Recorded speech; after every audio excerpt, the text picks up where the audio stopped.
اعوذ باللہ السمیع العلیم من الشیطان الرجیم من حمزہ ونفخہ ونفسہ سجد وجہی للذی خلقہ وصورہ وشق سمعہ وبصرہ بحولہ وقوتہ فتبارک اللہ احسن الخالقین۔ میرے چہرے نے سجدہ کیا اس ہستی کے لیے جس نے اسے پیدا کیا اور اس کی صورت بنائی اور کھولے اس کے کان اور آنکھیں اپنی خاص حفاظت اور طاقت کے ساتھ۔ برکت والا ہے اللہ، بہت اچھا پیدا کرنے والا ہے بے شک۔ بسم اللہ الرحمن الرحیم۔ وَإِذْ قَالَ إِبْرَاهِيمُ رَبِّ اجْعَلْ هَٰذَا بَلَدًا آمِنًا وَارْزُقْ أَهْلَهُ مِنَ الثَّمَرَاتِ مَنْ آمَنَ مِنْهُمْ بِاللَّهِ وَالْيَوْمِ الْآخِرِ قَالَ وَمَنْ كَفَرَ فَأُمَتِّعُهُ قَلِيلًا ثُمَّ أَضْطَرُّهُ إِلَىٰ عَذَابِ النَّارِ وَبِئْسَ الْمَصِيرُ۔ وَإِذْ يَرْفَعُ إِبْرَاهِيمُ الْقَوَاعِدَ مِنَ الْبَيْتِ وَإِسْمَاعِيلُ رَبَّنَا تَقَبَّلْ مِنَّا إِنَّكَ أَنْتَ السَّمِيعُ الْعَلِيمُ۔ ترجمہ کنز ایمان ہے۔ اور جب عرض کی ابراہیم نے کہ اے میرے رب اس شہر کو امان والا کر دے۔ کون سا شہر؟ یہ ہاذا کس کی طرف اشارہ ہے؟ شہر مکہ، بلد کہتے ہیں شہر کو، ٹھیک ہے۔ یہ امن و امان آمنہ، اور اس کے رہنے والوں کو، ورزق اہلہ جو اس کے اہل ہیں، یہاں رہنے بسنے والے ہیں، طرح طرح کے پھلوں سے روزی دے، اور جو ان میں اللہ اور پچھلے دن پر ایمان لائیں، فرمایا اور جو کافر ہوا تھوڑا برتنے کو اسے بھی دوں گا۔ دیکھیے اس سے پہلے بات ہوئی تھی نا، تھوڑا سا بتاتے چلیں تاکہ یہ آیات آپ کو سمجھ میں آ جائیں کہ پچھلی آیات سے اس کا کانٹیکٹ کیسا ہے۔ کہ ابراہیم علیہ السلام کے لیے اللہ تعالیٰ نے فرمایا کہ میں آپ کو تمام انسانوں کا امام بنانے والا ہوں، کیونکہ آپ کو جو اللہ تعالیٰ نے آپ کا ٹیسٹ لیا تھا آپ اس میں 100% جو ہے کامیاب ہو چکے ہیں، تو اللہ نے آپ کو امامت کا درجہ عطا فرمایا، امامت کے درجے پر فائز فرمایا اور اپنا خلیل بنایا۔ تو ابراہیم علیہ السلام نے فرمایا کہ اللہ میری ذریت کو بھی، یعنی ان کو بھی امامت سے حصہ عطا فرما۔ تو اللہ نے فرمایا جو ظالم ہوں گے ان کو جو ہے یہ نہیں ملے گا، ٹھیک ہے۔ تو اب ابراہیم علیہ السلام نے مکے کے لیے دعا مانگی کہ اے اللہ اس مکے کو، شہر مکے کو جو ہے امن و امان والا، سلامتی والا بنا دے، اور اس میں جو بسنے والے ہیں، رہنے والے ہیں، ان کو یعنی پھلوں سے، ثمرات اصل میں پھل کی جمع ہے، ثمر اور ثمرات، تو اس سے یعنی مختلف طرح کے ان کو جو ہے پھل فروٹ اور ان کو روزی عطا فرما، کیونکہ مکے میں کوئی چیز پیدا نہیں ہوتی تھی نا، وہ تو صحرا تھا، اس لیے تو ان کو روزی دے۔ تو کس کو روزی دے؟ فرمایا کہ یعنی جو ظالم نہ ہوں، جو اللہ اور پچھلے دن پر ایمان لائیں، روزی ان لوگوں کو دو، کیونکہ ابھی پچھلی دفعہ بات منع ہو گئی تھی نا کہ جو ظالم ہیں، یعنی جو فاسق و فاجر ہوں گے، جو کافر و مشرک ہوں گے، اللہ تعالیٰ کو ان کے لیے کوئی عہد نہیں ہے، ان کو کچھ اللہ تعالیٰ دے اس کی مرضی ہے، لیکن امامت سے ان کو کوئی اللہ تعالیٰ کا عہد نہیں، ان کو امامت وغیرہ نہیں ملے گی، کوئی ان کو عہدہ وہ نہیں ملے گا جو ایمان والوں کو جو ملتا ہے، جو نبیوں کے گھر والوں کو ملتا ہے، تو وہ ان کو نہیں ملے گا۔ لیکن یہاں بات ہوئی کھانے پینے کی، تو ابراہیم علیہ السلام نے یہاں بھی یہی اپنا اسی فلسفے کے مطابق فرمایا کہ جو ہے اللہ جو ایمان والے ہیں ان کو طرح طرح سے یعنی روزی سے ان کو نواز، اور ان کو جو ہے دنیاوی منفعات سے ان کو بھی فائدہ دے جو ایمان والے ہیں۔ تو اللہ تعالیٰ نے فرمایا کہ یہ قالا اللہ کی طرف یعنی یہ ہے، فرمایا کہ اور جو کافر ہوا تھوڑا برتنے کو اسے بھی دوں گا، فَأُمَتِّعُهُ نہیں اس کو بھی متاع دنیا اس کو بھی دوں گا، قلیلاً دنیا کی جتنی بھی نعمت اس کو مل جائے، سونے کا محل بھی بنا لے، سونے کا جہاز بھی بنا لے، ٹھیک ہے، تو کوئی مسئلے والی بات نہیں ہے، وہ تھوڑا ہی ہے، آخرت کے مقابلے میں تو بہت تھوڑا ہے۔ تو فرمایا کہ دنیا کا تو مال اس کو بھی دوں گا جو کافر ہے، کافروں کو بھی ملے گا، ٹھیک ہے۔ ابراہیم علیہ السلام نے تو مومنوں کے لیے دعا کی تھی، اللہ نے فرمایا نہیں دنیا برتنے کی تو کافروں کو بھی دوں گا، ٹھیک ہے، جتنا بھی دوں گا دنیا کا مال تھوڑا ہی ہے، یہ خیال رہے، ذہن نشین رہے۔ یہ تھوڑا سا مراد یہ نہیں کہ ان کو تھوڑا ملے گا مسلمانوں کو زیادہ ملے گا مال، نہیں، یہ مراد یہ ہے کہ ان کو جو بھی ملے گا دنیا میں پوری دنیا ان کو مل جائے، کافر کو پوری دنیا بھی مل جائے، تو آخرت کے دن کیا کوشش کرے گا کہ پوری دنیا اپنے فدیے میں اپنے جو ہے خلاصی کے لیے دے دوں، تو ہماری جان چھوٹ جائے تو دنیا کا سارا مال پوری زندگی اگر جب تک انسان اول دن سے لے کے آخر قیامت کے دن تک اگر زندہ رہے تو وہ تھوڑا ہی ہے، کیونکہ وہ پھر ابدن آباد پھر بھی نہیں ہے نا، تو اس لیے فرمایا کہ اس کو بھی دوں گا تھوڑا برتنے کے لیے، پھر اسے عذاب دوزخ کی طرف مجبور کر دوں گا۔ الامان الحفیظ ترجمہ کنز الایمان ہے، ٹھیک ہے۔ ثم اضطرہ الی عذاب النار، الی عذاب النار، اللہ تعالیٰ معاف کرے، کبھی کبھی زبان پھسل جاتی ہے۔ اور وہ بئس المصیر، اور وہ بہت بری جگہ ہے پلٹنے کی، بئسا بری جگہ ہے، برا ہے ٹھکانہ وہ جہاں وہ پلٹ کر جانے والا ہے، ٹھیک ہے۔ وہ کوئی قابل تعریف جگہ نہیں ہوگی، قابل گرفت ہے۔ الامان الحفیظ، اللہ ہم سب کی حفاظت کرے دوزخ سے اور ہم سب کو مستحق بنائے اپنی رحمت کا۔ اور جب اٹھاتا تھا ابراہیم اس گھر کی نیویں کیا چیزیں ہیں؟ بنیادیں، ٹھیک ہے۔ انہوں نے بریکٹ میں بتا دیا، اچھا کیا، پرانے جو وہ ہے پرنٹنگ قرآن کے اس میں نہیں بتائے ہیں۔ تو نیویں یعنی بنیادیں، ابراہیم علیہ السلام جب خانہ کعبہ کی بنیاد اٹھا رہے تھے، ٹھیک ہے، تعمیر کی اس کی بنیاد ڈالی، اور اسماعیل بھی ساتھ میں، ابا بھی تھے اور بیٹے بھی، ٹھیک ہے، دونوں ساتھ ساتھ۔ تو یہ کہتے ہوئے یہ دعا مانگ رہے تھے ابراہیم علیہ السلام، یہ اچھا کام تھا نا، اللہ کے گھر کی تعمیر ہو رہی ہے، تو ظاہر ہے جب اللہ تعالیٰ کی رضا کا کام ہو تو پھر دعائیں قبول ہوتی ہیں۔ تو اس وقت ابراہیم علیہ السلام دعا بھی مانگ رہے تھے ساتھ ساتھ، اے رب ہمارے، ربنا، کیا بات آئی یہاں پہ؟ ربنا تقبل منا، ربنا تقبل منا، کہ اے ہمارے رب ہم سے قبول فرما، تقبل منا، تقبل، اے اللہ قبول فرما، مالک قبول فرما، اے مالک الملک قبول فرما، یہ آپ کے گھر کی تعمیر ہو رہی ہے، اس کو قبول فرما، بے شک تو ہی ہے سنتا جانتا، انکا بے شک آپ، انتا آپ ہیں، السمیع العلیم، ٹھیک ہے۔ اب یہ یہاں پہ اس کو فصل کہتے ہیں جو آیا ہے، کیونکہ 2 دفعہ ہو گئی نا، آپ اور آپ، خیر، تو ربنا، اے رب ہمارے، اے ہمارے رب، ربنا اے ہمارے رب، وجعلنا اور کر دے ہمیں اور بنا دے ہمیں، اس کا ترجمہ اگر ہم یہ کریں تو زیادہ اچھا بنے گا، اور ہمیں بنا دے، ٹھیک ہے۔ ربنا وجعلنا، دیکھیں وجعلنا اور وجعلنا، اگر لام پہ آپ زبر پڑھ لینا تو معاملہ بالکل الٹا ہو جائے گا، وجعلنا بنایا ہم نے، اور وجعلنا بنا دے ہم کو، ٹھیک ہے، اے رب ہمارے اور ہم کو بنا دے، یعنی یہاں پر تثنیہ کا صیغہ اس کو استعمال کریں گے، جمع کا بھی ہے، لیکن یہاں تثنیہ کے لیے ہے کہ اپنے آپ کو بھی کہہ رہے ہیں اور اسماعیل علیہ السلام کو بھی کہہ رہے ہیں اور اپنی ذریت کے لیے بھی، تو یہاں پہ جمع کا صیغہ بھی ہے اور تثنیہ کا بھی ہے، ٹھیک ہے۔ ربنا وجعلنا، اے ہمارے رب ہمیں بنا دے، ہمیں کر، ترجمہ اس میں ہے کہ تیرے حضور گردن رکھنے والا، یعنی اے اللہ ہمیں فرما بردار بنا دے۔ گردن رکھنے والا کیا مطلب؟ ہمیں فرما بردار بنا دے، ٹھیک ہے، اور ہماری اولاد میں سے ایک امت تیری فرما بردار، یعنی سارے کے سارے تو نہیں ہو سکتے، سمجھ گئے بات، کہ ایسا نہیں ہو سکتا کہ ساری ذریت تا قیامت نیک ہی نکلے، لیکن یہ ہے کہ ایک گروہ ایسا ضرور رہنا چاہیے قیامت تک کہ جو اللہ تعالیٰ کی فرما بردار رہے، ٹھیک ہے، اور ہماری اولاد میں سے ایک امت تیری فرما بردار، یعنی وہ جو فرما بردار رہے، ٹھیک ہے، اور ہمیں ہماری عبادت کے وَأَرِنَا مَنَاسِكَنَا، اچھا غلط فہمی ہو گئی، غلطی سے ہم نا 127 سے آگے نکل گئے تھے، ہمارا ترجمہ 127 تک اتنا ہی ہم نے پڑھا ہے، ٹھیک ہے، یہ آگے ہم انشاءاللہ بعد میں پڑھیں گے، تو یہ غلطی سے ہم آگے چلے گئے۔ اب یہ ترجمہ ہے تفہیم القرآن کا، یہ بھی دیکھ لیجئے، اور یہ کہ ابراہیم نے دعا کی، اے میرے رب اس شہر کو امن کا شہر بنا دے، اور اس کے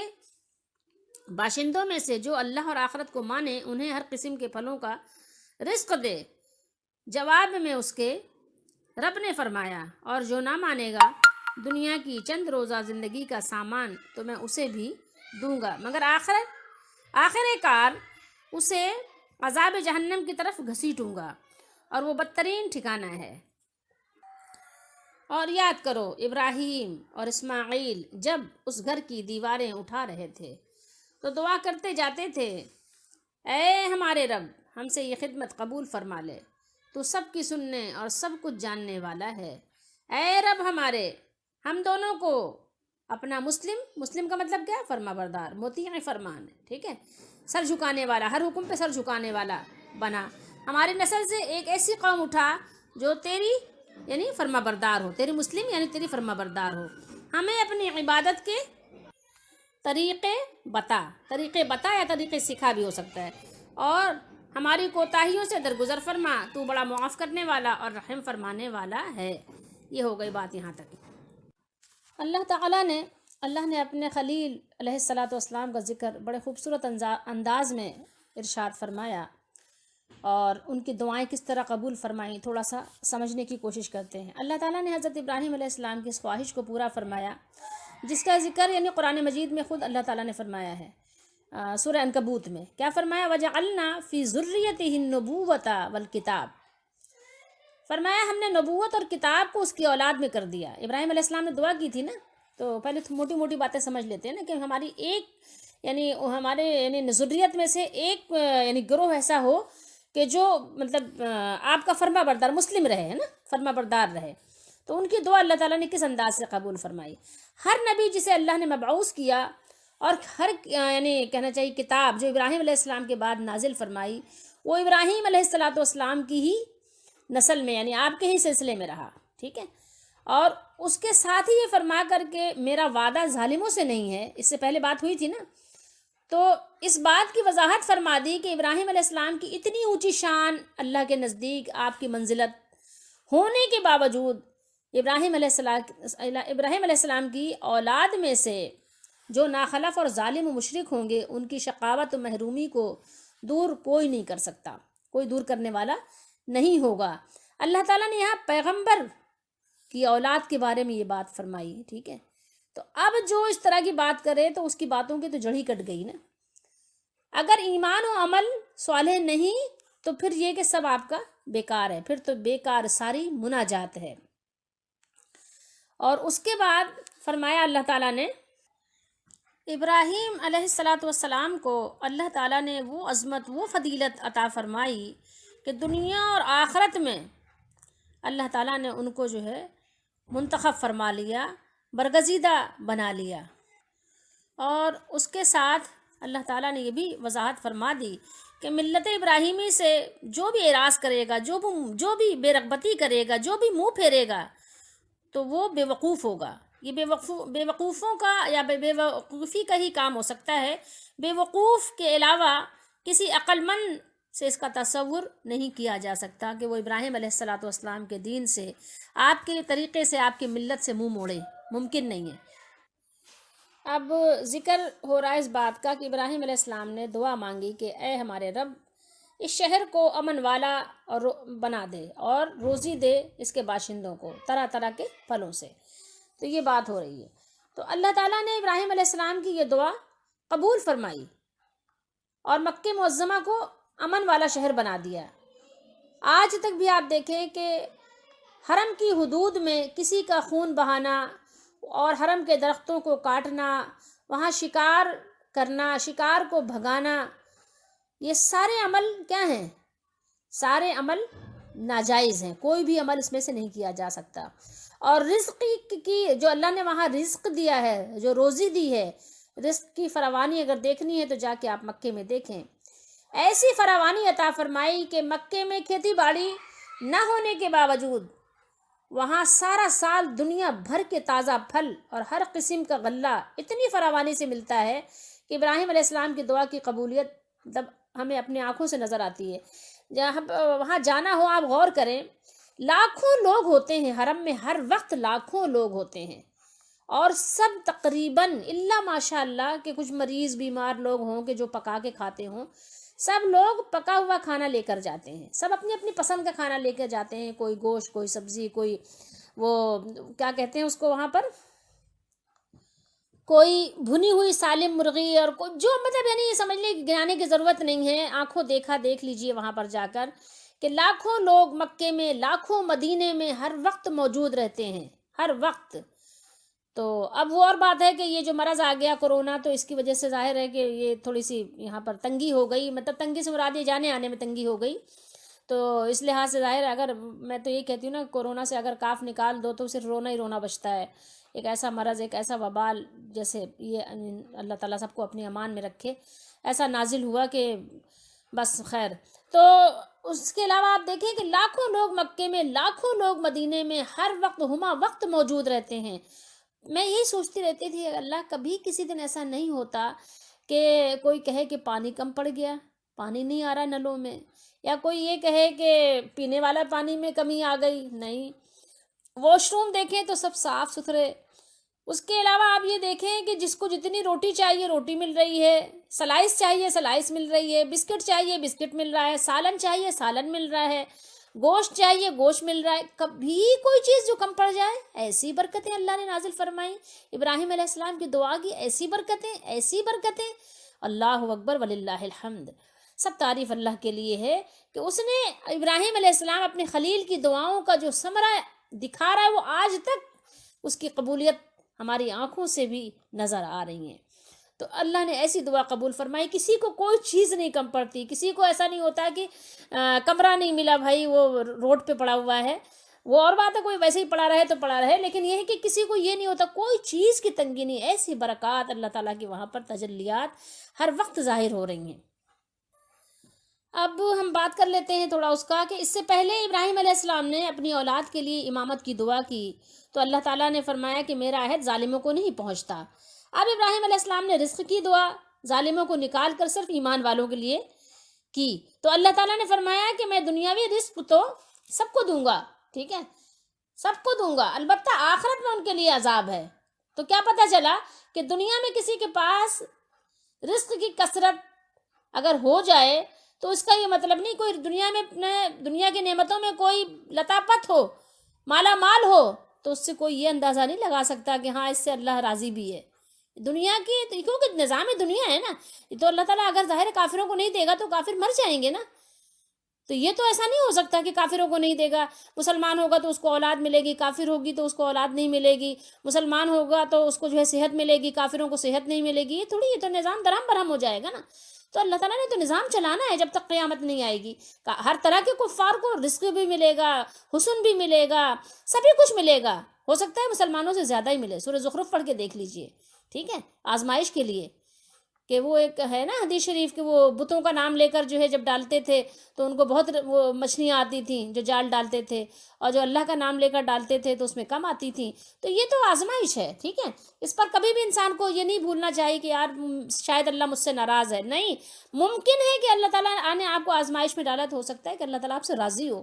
اللہ تعالیٰ کو آپ کا گڑ گڑانا ہی پسند آتا ہو کہ آپ گڑ گڑاتے رہو، آپ اللہ سے مانگتے رہو،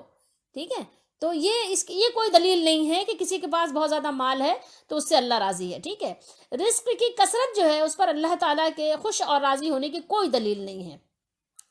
پھر اس کے بعد بات ہو رہی ہے، اب آگے مزید چلتے ہیں۔ اور یاد کرو جب اٹھا رہے تھے ابراہیم بنیادیں علیہ الصلوۃ والسلام، اذ یرفع و اذ یرفع، ٹھیک ہے، بلند کر رہے تھے نا، رفع یرفع، ٹھیک ہے، ابراہیم علیہ السلام، قواعد قاعدے کی جمع ہے، نہیں، بنیادوں کو ابراہیم علیہ الصلوۃ والسلام، ہم ویسے بھی کہتے ہیں نا قواعد کیا ہے، قواعد کیا ہوتے ہیں، بنیادیں ہوتی ہیں نا، جیسے آپ کوئی بھی سبق پڑھتے ہیں تو پہلے اس کی بنیادوں کو صحیح کرتے ہیں نا، گرامر ٹھیک کرتے ہیں نا اپنی۔ من البیت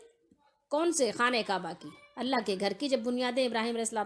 الصلوۃ والسلام اٹھا رہے تھے، یہ خانہ کعبہ کی تعمیر بہت دفعہ ہوئی ہے، آدم علیہ السلام سے لے کے ہمارے نبی صلی اللہ علیہ وسلم تک، اور آج بھی ظاہر ہے کچھ نہ کچھ جو کچھ بھی اونچ نیچ ہوتی ہے تو اس کی یعنی تعمیر ہوتی ہے، تو اس کی بات نہیں ہو رہی۔ تو ابراہیم علیہ الصلوۃ والسلام جب اس کی یعنی تعمیر نو کر رہے تھے تو اس وقت پھر دعا مانگ رہے تھے، آپ بھی اور آپ کا فرمانبردار بیٹا بھی، ابراہیم علیہ السلام بھی اور اسماعیل علیہ السلام بھی، دعائیں بھی ساتھ ساتھ کر رہے تھے۔ تو یہ اللہ کے دونوں مقبول بندے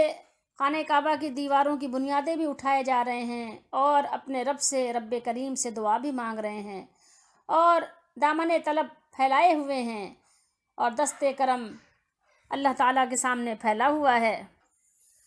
اپنے لیے بھی انسان کو جب نعمت ملتی ہے تو صرف اپنے لیے پھر قناعت نہیں کرتا، اپنی اولاد کے لیے ضرور چاہتا ہے، تو اپنے لیے بھی اور اپنی اولاد کے لیے مانگ رہے ہیں، اور صرف دنیا نہیں مانگ رہے ہیں کہ دنیا مانگ رہے ہیں، بلکہ آخرت پیش نظر ہے، ٹھیک ہے۔ اور اللہ تعالیٰ سے آخرت مانگ کر سمجھ لو کہ سبھی کچھ مانگ لیتا ہے انسان اگر آخرت مانگے تو، اور پھر اسی پر بس نہیں کیا، اپنے لیے اور اپنے اولاد کے لیے دعا مانگنے کے بعد اللہ تعالیٰ سے پھر ایک ایسے جلیل القدر پیغمبر کی دعا مانگی کہ اس کو انشاءاللہ آگے اگلے سبق میں پڑھیں گے۔ تو اللہ تعالیٰ ہم سب کو